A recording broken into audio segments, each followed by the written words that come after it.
Hey guys, what is going on? This is Addison with the VW Car Company, and I'm going to show you a quick tutorial on how to reset your infotainment screen on your 2021 Volkswagen ID.4. Let's get right to it.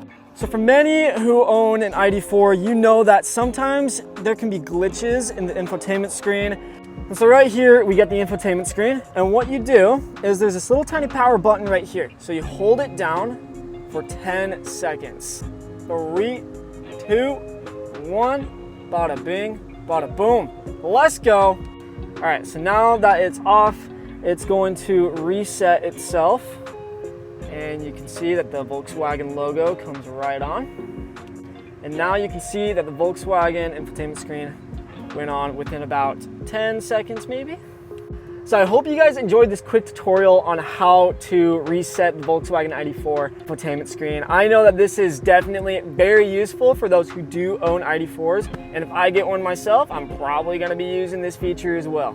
But we hope to see you guys in the next video for any other tutorials that we have on the VW Car Co. YouTube page. We'll see you guys later.